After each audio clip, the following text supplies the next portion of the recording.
Hi everybody, it's Joey Remenyi from seekingbalance.com.au and I want to welcome you to this YouTube and podcast. And today I am talking with Judy, who's calling in from the UK, and I'm really excited to share another recovery case study with you all. So Judy, welcome to the call. Hello, thank you very much for asking me. Oh, it's a pleasure. So this podcast and YouTube channel is about well-being, brain health, neuroplasticity, and with a particular interest in anyone experiencing persistent dizziness or tinnitus. Some people have both, but not everyone. And when you first met me, I remember you were emailing me and you were asking for support, and I could hear an element of anxiety and desperation in your emails. Can you remember all the way back to that time and what you were going through when you were in that space of search? I certainly can, yes. I mean, it was desperation. You know, because you seem to have tried absolutely everything. I've tried to be brave, I've tried to exercise, I've tried to ignore, I've tried to go to experts. Nothing is working. In fact, it was getting worse. Mm-hmm. I thought it was a year. Gosh, how long ago was it? It was more than a year since it started when I got in touch with you. Mm-hmm. And I could see it gradually deteriorating. And I thought, I can't let this carry on. I've got to find something. And I looked on YouTube a lot, just for some little snippets, people doing exercises, people giving advice. And I just happened on yours. And I thought, well, that sounds interesting. So I just had a listen and watched you. And I thought, gosh, that's what I want. Mm. Now, you were really brave, because I know there'll be other people who are not feeling so confident with YouTube or with videos and audios and technology. But you got out your iPad and you started to try self-study with Rocksteady. Is that right? I did. And that was very helpful. That was July last year, yeah. Mm-hmm. And after I was finding you on YouTube, and that made a huge difference in my mindset. I could feel the difference in my feelings about it and my attitude. Mm-hmm. And I felt so much better. And, you know, for the period of time I got through that, and I think this is really going well, but it didn't get where I wanted to go. It was just left me somewhere sort of thinking, if only I could just climb that bit of that ladder. Yeah. It's such a beautiful symbolism, isn't it? It's that we kind of know how we want to feel, but it's like so frustrating. How can I get there? And it's not for want of trying. And when we first met, I remember you said, I've seen the best professor, I've seen the best surgeons, and I've been told I have Oscillopsia. And you were like, I don't even really know what it means, but I have this Oscillopsia. Do you want to have a go at explaining what that means to you, or would you like me to do that? Well, what it meant to me was very little when I read his letter to my doctor, because he just put it in there as this big technical word with no explanation of what it signified. So, of course, being me, I looked it up. Mm-hmm. And it frightened me because it said it was not something would ever be cured. It was a very disabling condition. Mm-hmm. And my mind went downhill from there onwards. I think I don't need to know this. But it just seems a distorted vision. Your vision isn't quite matching. Mm-hmm. And so things tend to bounce up and down rather. Mm-hmm. I've seen pictures, you know, little diagrams of what it would look like when the world is in two different people. Mine isn't like that. It's just, it moves. Mm-hmm. But that's only occasionally. It's, you know, it's not a serious problem. It's just a nuisance, if anything. And that's a real credit to you, that you can go from this place of frightening, desperate debilitation and, you know, really worried that, you know, you can't get your daily tasks done, you can't be independent or be there for the family members who need you. And that now you're like, oh, it's really no big deal at all. And I mean, it's annoying, but I can manage it. And so to clarify for the listeners, Oscillopsia is a word we use when the visual field is jumping and bouncing. And you've got very, very incredibly fast reflexes from your eyes to your ears and to your spinal column. And these are honestly instantaneous. I think they are some of the most developed reflex pathways in our entire body. And it's our ocular reflex, so it's our eyes talking to our brain. And whenever we move our head, our eyes will follow in equal and opposite directions to make sure we can always have stable vision. And Oscillopsia means that those reflex pathways are broken. The good news is often we have redundancy and we can regrow them using neuroplasticity. So even if things are completely broken, new pathways can go in and heal the reflex to help us get stable vision again. And there are some rare situations where those reflexes are completely damaged and lost. And so we have to find alternative ways to stabilize our vision and to manage so that we're safe in daily life.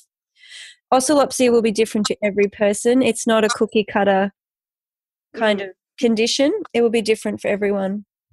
Yeah. So now that you've gone through the process of Rock Steady and you said, I've got a new mindset, I've got new strategies and tools, I'm feeling better, I'm feeling stronger, but I'm not quite there yet. What was next for you? What were you seeking? Let us get into that part of your mind. Share the story. I just felt I needed more personal backup, somebody. I said to some of my doctor, I just want somebody to hold my hand. Yeah. And well, that's a bit sort of infantile, but that's how I felt at that time. And I just thought, well, I'm looking at Joey's one-to-one course, and I know, it's a lot of money, it's a lot of commitment, but it took me a long time to decide, but I thought it was definitely the right decision, and it was. Definitely. Yeah, definitely. And it's that piece of saying to yourself, you know what? I'm doing everything I can for myself, but I want someone beside me. I want someone on my team. And I spoke about that with Julie Parker when I interviewed her on coaching, is that people often forget that it's really important to know you're not alone in this world. There are people on your team, and there's no shame in that. And there's no shame in investing money in yourself and your goals and your desires.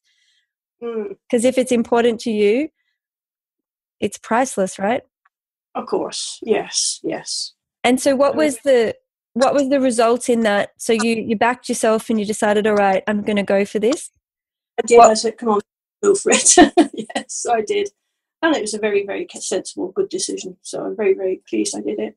Did your partner, your husband, notice any changes in you as you started to go through the deeper healing? Well, yes, he does notice. And I mean, we talk about it, and I hear him talking on the phone to relatives because they always say, how is she? And he always says, she's up and down, as usual, but, on the whole, she's a lot better. He'll never sort of say, oh, yeah, she's fine, because, I mean, I can't say I'm fine. I'm not like I was, but I'm doing very well.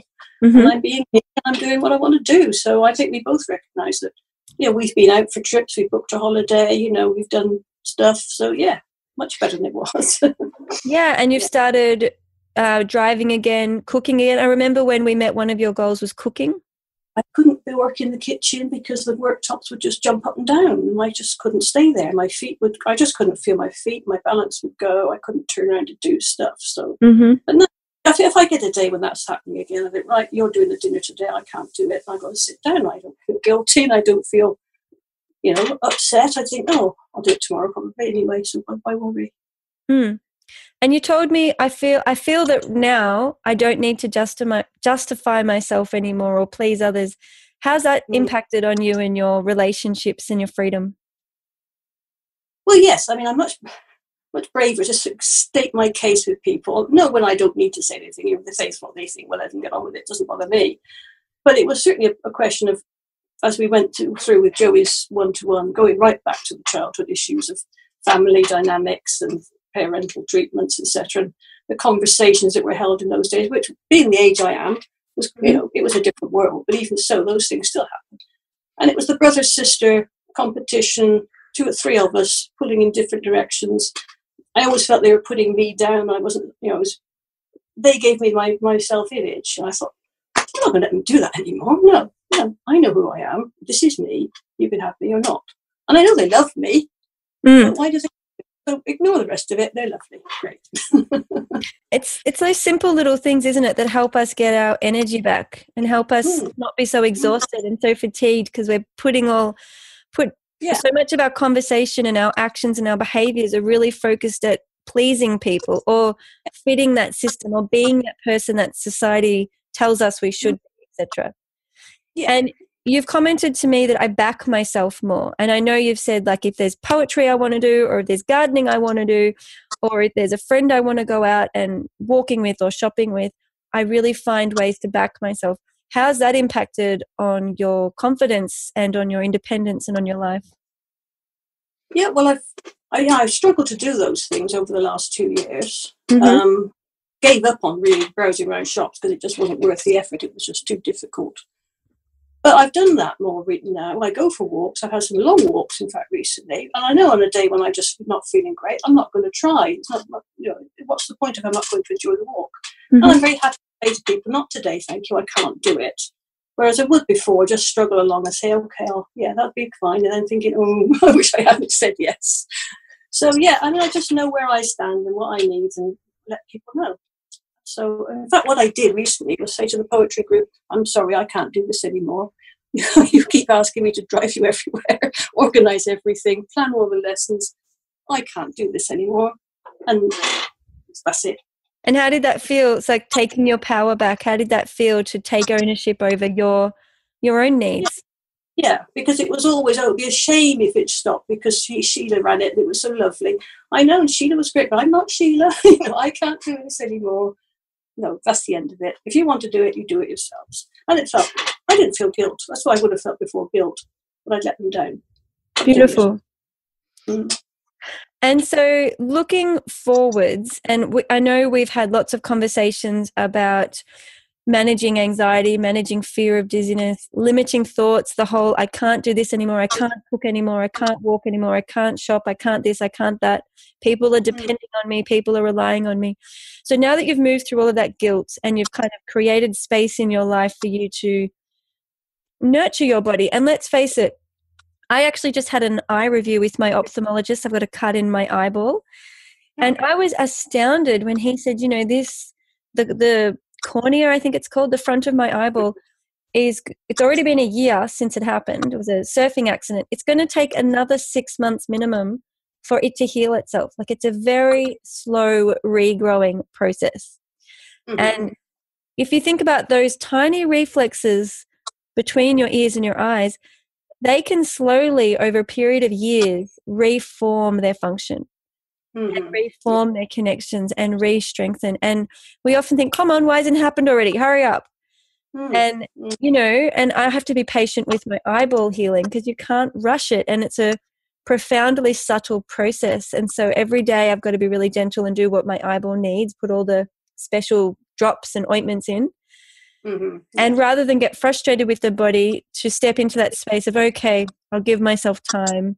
It's not my fault. I'm not moving slowly. The body is sometimes slow to heal. Yes.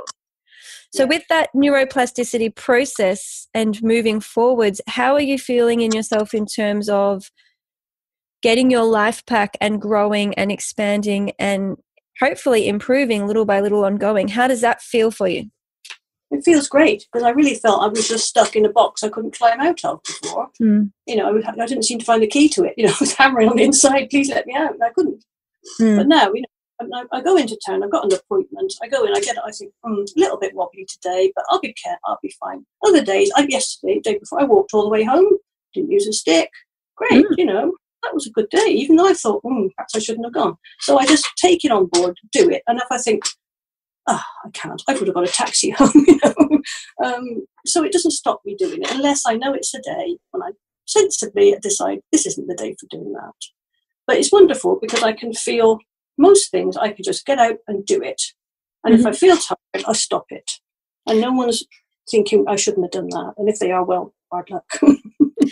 And I'm curious, I want to end our little chat on the topic of hopefulness and like believing in your body. And deeply understanding healing and this kind of self-kindness and patience and openness. So being hopeful versus feeling hopeless, feeling like there is no cure, there's nothing and no one who can help me. It's all completely downhill and death. What's the talk us through that? Because I think you've experienced it. What advice or wisdom would you want to hear if this was you listening? What would you want to hear? Yeah, well, I would say there definitely is hope.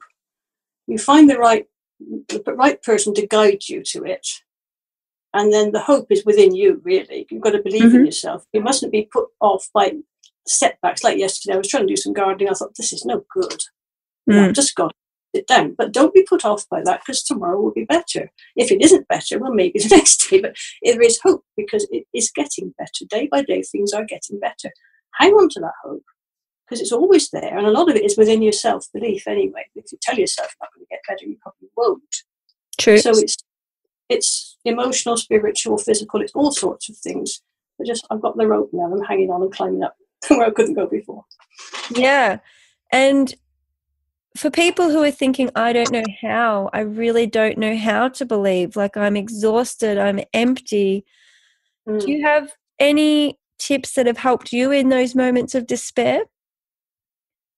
Well, certainly the conversations we've had and the things I've read in what recovery programs you've put on YouTube, people talking, and the live chat things where people were talking about their experiences. Mm-hmm. So there's always that shared experience, or listening to somebody else and saying, yeah, that sounds like me. I can absolutely empathize with that.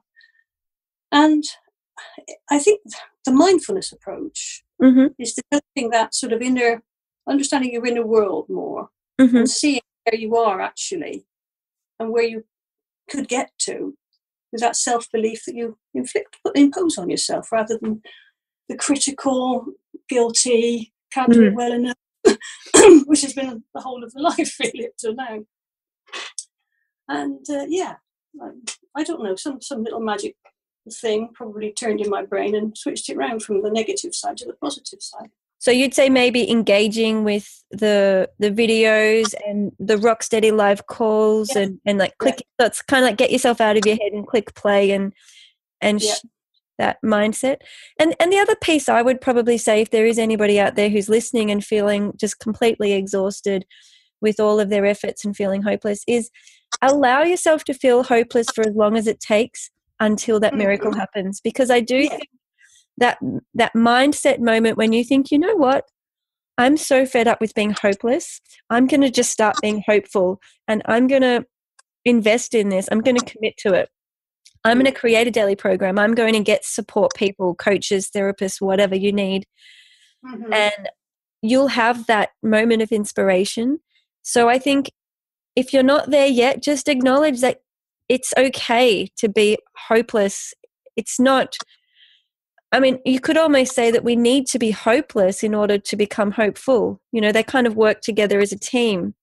Yeah, I suppose that's right. Yes. And and there's no shame in it, and you don't deserve it. You haven't done anything wrong. No, and that was all. Well, yeah, very useful information, because you do feel that you've brought it on yourself. What do you expect being like you are, sort of thing. Because people always say to me, well, of course, you've always been a nervy thing, haven't you? Well, don't tell me that. Well, yeah, and it's really common that we're self-critical of ourselves, but that impacts neuroplasticity. So we have to learn, as Judy's shared, to become our own inner coach, to have that self-belief from the inside, and to speak to ourselves kindly, to reassure ourselves, to learn what sort of support we need throughout the day. And sometimes it means not fitting to other people's agendas, and it means putting the kettle on and having a quiet sit, or having a day in bed, or sitting in the garden. And some days we're going to be more active than others, and giving ourselves permission to be slow.